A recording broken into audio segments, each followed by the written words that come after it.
السلام علیکم ورحمۃ اللہ وبرکاتہ۔ آج انشاءاللہ تعالی اللہ تعالیٰ کے حکم سے اللہ کے نام کے ساتھ نماز کا کورس نیا سٹارٹ کریں گے، صلاۃ کا کورس انشاءاللہ۔ امید کرتی ہوں کہ اس سے مجھے بھی اور آپ سب سننے والوں کو فائدہ ہوگا انشاءاللہ۔ اس سے پہلے کہ ہم نماز کا جو ہے وہ کورس، نماز کی تسبیحات، نماز کے اندر پڑھی جانے والی دعائیں، نماز کے ارکان، سارا کچھ اس کا ذکر کریں، اس سے پہلے ہم نماز کی فرضیت کے بارے میں تھوڑی سی بات کرتے ہیں، نماز کی امپورٹنس کے بارے میں، اس کی اہمیت کے بارے میں کہ نماز جو ہے وہ ہمارے مذہب اسلام میں اتنی ضروری کیوں ہے۔ جیسا کہ آپ سب جانتے ہیں کہ اللہ سبحانہ وتعالی نے قرآن پاک میں 700 سے زیادہ دفعہ نماز کا حکم دیا ہے، تو نماز کی فرضیت اتنی زیادہ ضروری ہے کہ ہمارے نبی پاک صلی اللہ علیہ وسلم کی حدیث سے ثابت ہے، آپ صلی اللہ علیہ وسلم نے فرمایا کہ قیامت کے روز سب سے پہلے نماز کا سوال ہوگا۔ تو آپ خود سوچیں کہ جب نماز کا سوال ہوگا اور اگر نماز میں ہم فیل ہو جائیں گے، پہلے ہی سوال میں فیل ہیں تو پھر فیل ہیں۔ اگر آپ کو کوئی ایگزامینیشن ہال میں آپ کوئی ٹیسٹ دے رہی ہیں، ایگزام دے رہی ہیں، اور آپ کو آپ کی جو جس نے آپ کو ٹیسٹ دیا ہے، جو آپ کو استاد ہے، وہ یہ شرط رکھ دے کہ آپ نے اگر پہلا کوسچن ٹھیک کر لیا تو پھر آپ آگے بھی کامیاب ہو سکتی ہیں، لیکن اگر آپ کا پہلا کوسچن غلط ہے، پہلے کا آپ نے آنسر غلط دیا تو پھر آپ پورے پیپر میں فیل ہیں۔ تو اب اسی سے اندازہ کر لیں کہ اسی طرح نماز کا حساب ہے کہ قیامت کے روز جب ہم نماز کا جواب نہیں دے سکیں گے تو ہم کیسے جواب دیں گے؟ باقی جو چیزیں ہیں ان کا تو پھر حساب ہوگا ہی نہیں، پہلے میں ہی فیل ہو جائیں گے۔ تو نماز کی اہمیت بہت زیادہ ہے، بہت زیادہ ہے۔ ہمارے نبی پاک صلی اللہ علیہ وسلم نے صحابہ کرام سے فرمایا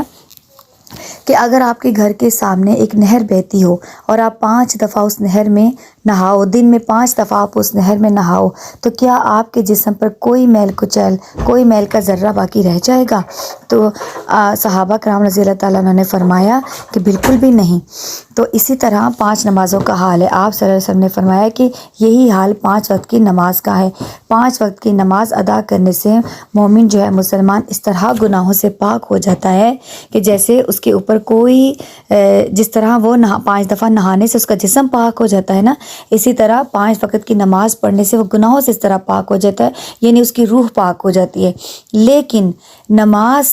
کا قبول ہونا بہت ضروری ہے۔ نماز قبولیت کے درجے پر پہنچے گی تو ہی جو ہے نا نماز اپنا اثر دکھائے گی نا۔ اب دیکھیں اللہ تعالیٰ نے قرآن پاک میں ارشاد فرمایا، اللہ تعالیٰ نے فرمایا کہ الصلاۃ تنہی عن الفحشاء والمنکر، نماز بے حیائی اور برائی سے روکتی ہے۔ لیکن نماز کیسے روکے گی؟ جب تک نماز قبولیت کے درجے پر نہیں پہنچے گی تو نماز کیسے اپنا اثر دکھائے گی؟ اگر ہماری نمازیں قبول ہوئی ہوں گی، اس قبولیت کے درجے تک پہنچی ہوں گی، تو پھر اللہ سبحانہ وتعالیٰ ان نمازوں میں اثر ڈالتے ہیں، پھر اللہ تعالیٰ ہم سے ان برائیوں کو دور کر دیتے ہیں اور بے حیائی سے انسان بچتا ہے۔ انسان جب خشوع و خضوع کے ساتھ اللہ کی رضا، خالصتاً اللہ کی رضا کے لیے اور ہمارے نبی پاک صلی اللہ علیہ وسلم کے بتائے ہوئے طریقے سے نماز ادا کرتے ہیں تو انشاءاللہ تعالیٰ اللہ تعالیٰ ہماری نماز جو ہے وہ قبول ہوتی ہے۔ اور پھر جب وہ نماز قبول ہوتی ہے تو پھر آہستہ آہستہ ہم خود محسوس کرتے ہیں کہ اگر ہم کسی گناہ میں مبتلا ہیں، اس گناہ سے ہمارا دل جو ہے نا وہ اچاٹ ہونا شروع ہو جاتا ہے، ہم اس گناہ سے دور ہونا شروع ہو جاتے ہیں۔ تو یہ اس چیز کی برکت ہے، یہ اس کے نمازوں کا اثر ہے۔ اور دوسرا ہمارے نبی پاک صلی اللہ علیہ وسلم کی حدیث سے یہ بھی پتہ چلتا ہے کہ ایک نماز، جب مومن ایک نماز پڑھتا ہے، اس سے دوسری نماز کے لیے جب وہ کھڑا ہوتا ہے، دوسری نماز کا جب ٹائم آتا ہے تو ان 2 نمازوں کے درمیان میں اس سے جو بھی صغیرہ گناہ یا چھوٹی موٹی اس کی غفلت سے، بھول چوک سے کوئی غلطیاں ہوگی، گناہ ہوگی، تو اللہ تعالیٰ ان کو بھی معاف فرما دیتے ہیں اپنے فضل سے۔ لیکن نماز کی قبولیت کی سب سے پہلی جو شرط ہے وہ تو ہم سب جانتے ہیں کہ اسلام میں داخل ہونا،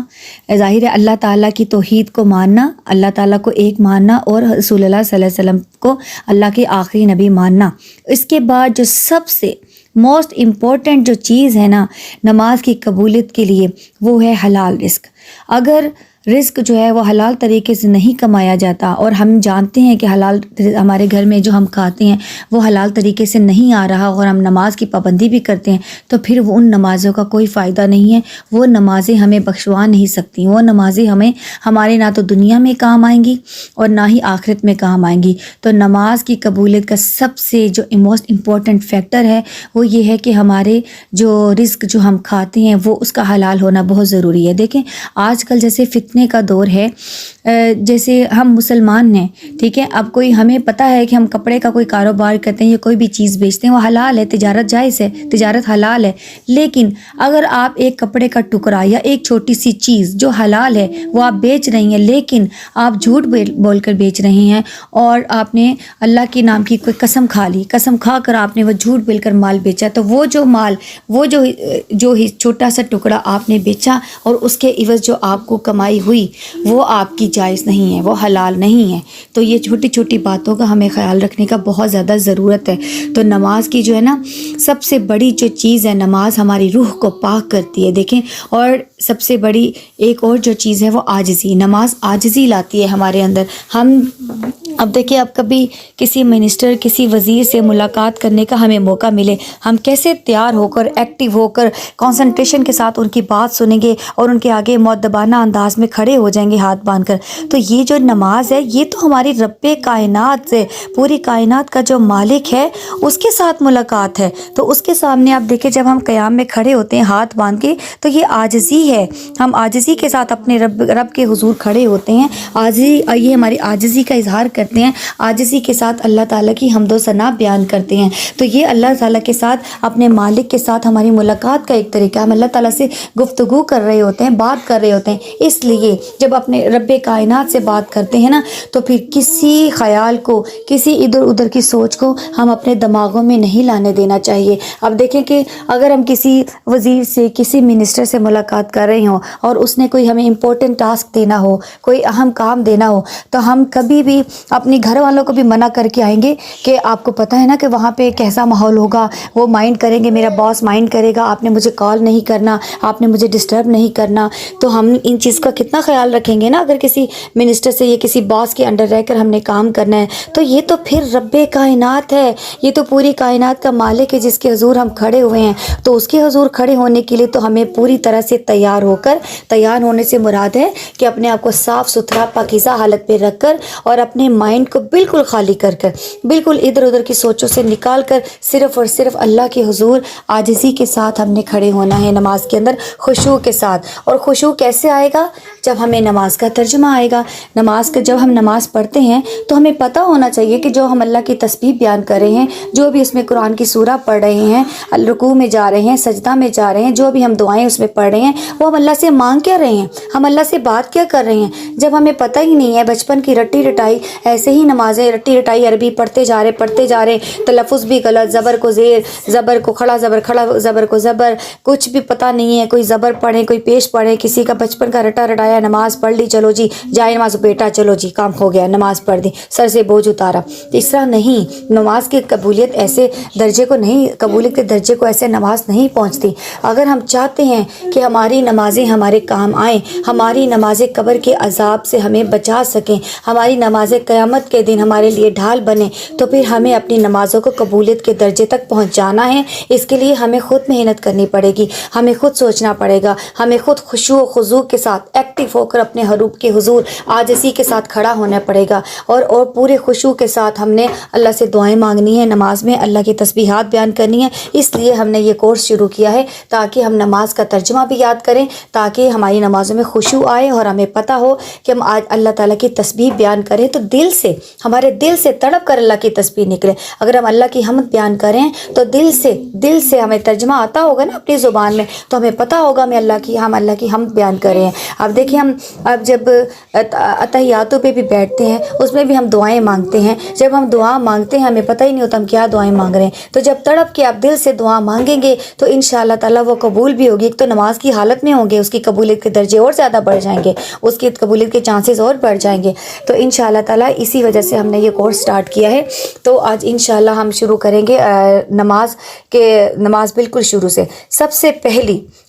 پہلی جو چیز ہے نماز کے لیے ضروری، آپ سب جانتے ہو، نیت، نماز کی نیت کرنا۔ نیت جو ہے نا وہ خالصتاً اللہ کی رضا کے لیے ہونی چاہیے، خالصتاً اللہ کی رضا کے لیے ہماری نیت ہوگی تو ہماری جو ہے نا وہ نماز قبول ہوگی۔ اور جب ہماری جو ہے نا اگر ہم اس طرح کریں جیسے اگر ہمارے سامنے کوئی آیا، کوئی مہمان آیا، کسی کے گھر جا کے کسی کو دکھانے کے لیے ہم نے اپنی نماز کو لمبا کر دیا تو وہ نماز ایسے قبول نہیں ہوگی، کیونکہ ہم نے کسی کو دکھانے کے لیے کیا، اللہ کی رضا کے لیے نہیں کیا۔ اللہ کی رضا خالصتاً نماز پڑھنے کی اللہ کی رضا ضروری ہے۔ اور دوسرا 5 وقت کی جو فرض نمازیں ہیں ان کا اہتمام بہت ضروری ہے، اور نیت جو ہے نا، نیت جو ہے وہ منہ سے کرنے کی ضرورت نہیں ہے۔ یہ جو کچھ مطلب کچھ لوگ کہتے ہیں نا، کچھ لوگ کہتے ہیں کہ نیت جو ہے نا وہ منہ سے کوئی دعا پڑھ کر ادا کی جاتی ہے، اس کی ضرورت نہیں ہے، بالکل بھی ضرورت نہیں ہے۔ آپ کا دل جب آپ نے وضو کرنے کے لیے قدم بڑھایا، آپ نماز کی نیت سے وضو کر رہی ہیں نا، نماز پڑھنے کی نیت سے وضو کر رہی ہیں نا، تو پھر آپ کی انشاءاللہ تعالی نیت ہو گئی۔ جب آپ نے دل میں نیت کر لی نا کہ میں اللہ کے اپنے رب کی رضا کے لیے جو ہے وہ نماز پڑھنے جا رہی ہوں، تو آپ کی یہی نیت کافی ہے نماز کے لیے۔ اس کے بعد پھر نماز آپ جانتے ہیں کہ 5 وقت کی نماز جو ہے ہمارے اوپر فرض ہے۔ 5 وقت کی جو نماز ہے ان کی جو فرض رکعت ہیں سب جانتے ہیں، فجر کی 2 فرض رکعت، ظہر کے 4 فرض رکعت، اور عصر کے 4 فرض رکعت، اور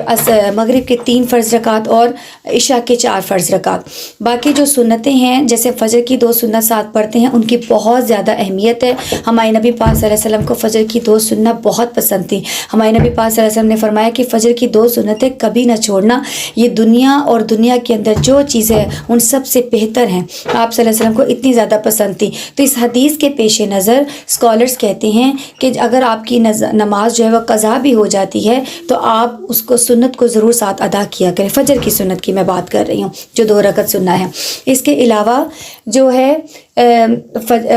جو ہم سے پوچھ ہوگی نا قیامت کے دن، وہ تو فرض کی ہی ہوگی۔ فرض رکعت اگر آپ پڑھ لیں گی نا، خالی ظہر کے 4 فرض پڑھ لیے، عصر کے 4 فرض پڑھ لیے، لیکن پورے خشوع و خضوع کے ساتھ، اچھی نیت کے ساتھ، اور اللہ کی رضا کے لیے آپ نے پڑھ لی، اچھے طریقے سے پڑھ لی، اور اس طریقے سے پڑھا جس طرح ہمارے نبی پاک صلی اللہ علیہ وسلم نے ہمیں سکھایا ہے، اس طریقے سے پڑھا، تو انشاءاللہ وہ کافی ہیں فرض رکعت۔ لیکن سنت جو ہے ہمارے نبی پاک صلی اللہ علیہ وسلم کی محبت میں ہم سنت ادا کرتے ہیں۔ سنت ادا کرنے کا ایک تو ایکسٹرا ریوارڈ ہے، دوسرا یہ کہ ہمارے نبی پاک صلی اللہ علیہ وسلم کی حدیث سے پتہ چلتا ہے کہ قیامت کے روز اگر کسی کی فرض نمازوں میں کمی رہ گئی ہوگی تو اللہ سبحانہ و تعالیٰ جو اپنے بندے سے 70 ماؤں سے زیادہ محبت کرنے والا ہے، اللہ تعالیٰ نہیں چاہتا کہ اس کے بندے جہنم کے عذاب میں جائیں، جہنم میں جائیں، تو اللہ تعالیٰ تو بچانا چاہتا ہے، ہم خود ہی بچنا نہیں چاہتے، تو اللہ تعالیٰ کیا حکم دیں گے اس بندے کے لیے جس کی فرض نمازیں کم پڑ جائیں گی؟ اللہ تعالیٰ کہیں گے اس کی جو سنت اور جو نوافل یہ ادا کرتا رہا ہے تو اللہ تعالیٰ کہیں گے کہ اس کو فرضوں میں بدل دو، اس کی گنتی پوری کر دو۔ اسی لیے اکثر جو ہے نا کثرت سے نوافل کا ادا کرنا اور سنت موقدہ کا ادا کرنا۔ جو سنت موقدہ ہیں آپ جانتی ہیں کہ فجر کی 2 سننا ہیں 2 فرض سے پہلے، اور ظہر کی جو ہے 4 سننا 4 فرض سے پہلے، اور پھر 2 سننا 4 فرض کے بعد، اور اسی طرح مغرب کی جو ہے 3 فرض کے بعد 2 سننا، اور عشاء کی 4 فرض کے بعد 2 سننا۔ اور یہ جو ہے نا جتنی بھی ہیں ان کا بہت زیادہ اجر و ثواب ہے، بہت زیادہ ریوارڈ ہے، اور الحمدللہ ہمارے جو ہے ملک پاکستان میں الحمدللہ کہ ہم سب کو بچپن سے پوری ہی نماز سکھائی جاتی ہے، اور ہم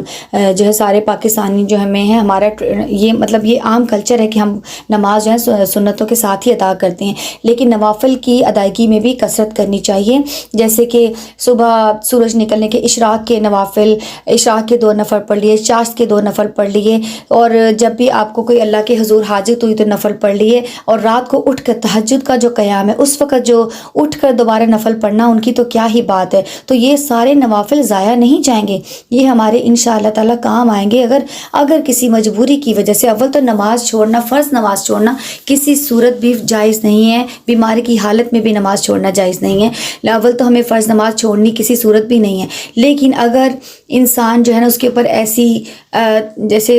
کوئی ایسی بیماری آ جاتی ہے جس کی وجہ سے وہ اپنے ہوش و حواس کھو بیٹھتا ہے کچھ عرصے کے لیے، اس کے بعد وہ ہوش میں آتا ہے، اس کو پتہ چلتا ہے کہ میری اتنی نمازیں مس ہوئی ہیں، اتنی نمازوں میں جو ہے نا میری وہ غفلت ہوگی، میں بیماری کی حالت میں جو تھا جان بوجھ کے تو نہیں کی اس نے، تو پھر وہ ان کی ہماری کوشش ہوتی ہے کہ ہم اس کی قضا ادا کریں، لیکن اگر ہم نوافل کی بھی کثرت کریں گے نا ساتھ ساتھ تو انشاءاللہ اللہ تعالیٰ کی حضور ہم اللہ کی رحمت سے امید رکھتے ہیں کہ اللہ تعالیٰ 70 ماؤں سے زیادہ محبت کرنے والا اپنے بندے سے، تو ہم امید رکھتے ہیں اللہ کی محبت کی، اللہ کی رحمت کی، کہ اللہ تعالیٰ ہمارے نوافل کو اس میں شمار کر کے ہماری فرض و نمازوں کے جو ہے اگر گنتی کم ہوئی تو وہ پورا کر دیا جائے گا۔ لیکن اگر ہمارے پاس اتنے نوافل اتنی سنت ہوں گی تو پھر ہے نا، تو اس لیے ہمیں کثرت سے نوافل کی ادائیگی بھی کرنی چاہیے، لیکن فرض نماز کو پہلے امپورٹنس زیادہ فرض نماز کو دینی ہے کہ فرض نماز پورے خشوع و خضوع کے ساتھ ہمارے نبی پاک صلی اللہ علیہ وسلم کے طریقے سے بتائے ہوئے اس طریقے کے مطابق اور خالصتاً اللہ کی رضا کے مطابق نماز کی ادائیگی بہت زیادہ ضروری ہے۔ تو آج انشاءاللہ تعالی ہم شروع کریں گے اللہ اکبر سے، تکبیر تحریمہ سے۔ سب سے پہلے ہمارے نبی پاک صلی اللہ علیہ وسلم جب نماز آغاز کرتے تھے سب سے پہلے اللہ اکبر کہتے، بلند آواز سے اللہ اکبر کہتے ہوئے اپنے دونوں ہاتھ اپنے کندھوں تک لے جاتے تھے، اس طرح لے کے جاتے تھے کہ ان کی انگلیاں جو تھی نا پیچھے کھڑے ہونے والوں کو ان کے کندھوں کے اوپر سے انگلیاں نظر آتی تھیں، یعنی کہ نہ بہت زیادہ اوپر بھی نہیں لے کے جانا اور کندھوں سے نیچے بھی نہیں لے کر آنا۔ اللہ اکبر کہتے ہوئے ایسے اونچی آواز سے، بلند آواز سے اللہ اکبر کہتے ہوئے تو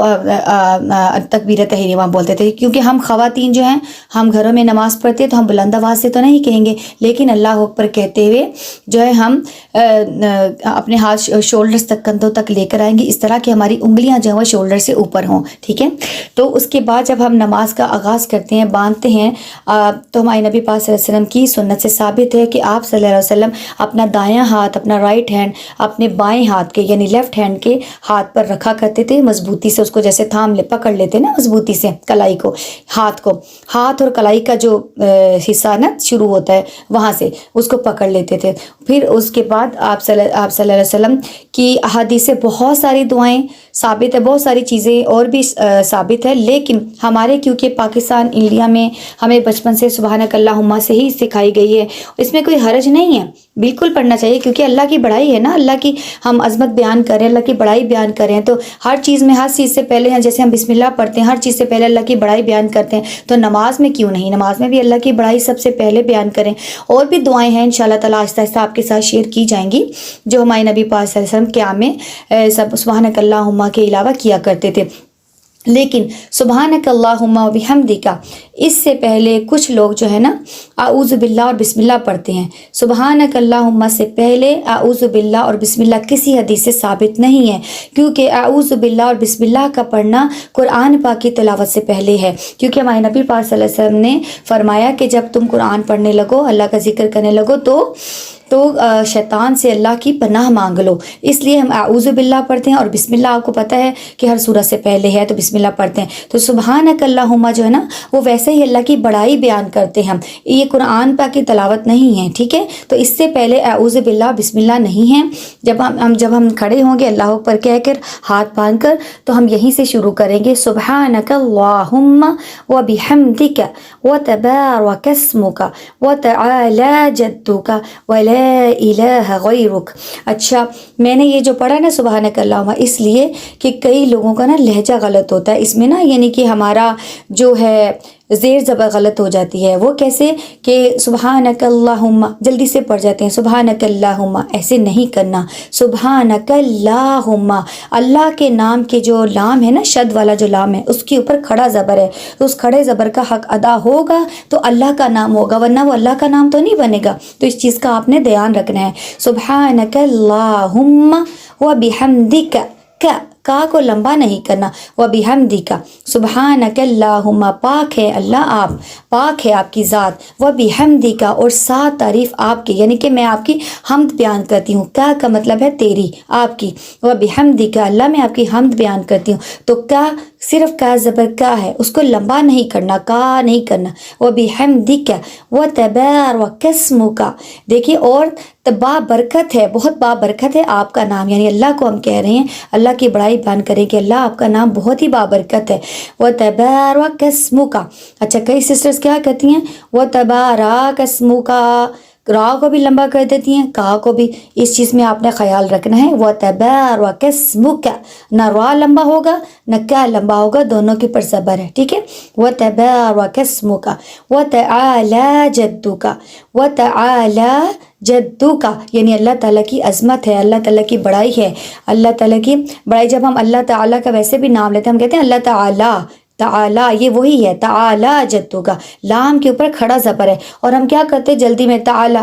و تعالیٰ جدو کا. تعالیٰ کا مطلب ہوتا ہے آؤ، عربی میں تعالیٰ کا مطلب ہوتا ہے آؤ، آنا. ہم کسی کو جب عربی میں بلاتے ہیں نا اپنی طرف، کہتے ہیں تعالیٰ تعالیٰ، آؤ آؤ ادھر. تو اس کا مطلب ہے کہ اللہ کے نام کی بجائے ہم نے عربی کا کوئی دوسرا ورڈ یوز کر لیا تعالیٰ کہہ کر، اللہ کے نام کو بدل دیا. ہم تو یہاں پہ اللہ کا نام بیان کر رہے ہیں، اللہ کے نام کی تسبیح کر رہے ہیں. تو اس بات کا آپ نے خیال رکھنا ہے. تعالیٰ جدو کا ولا الہ غیرک، اور نہیں ہے کوئی الہ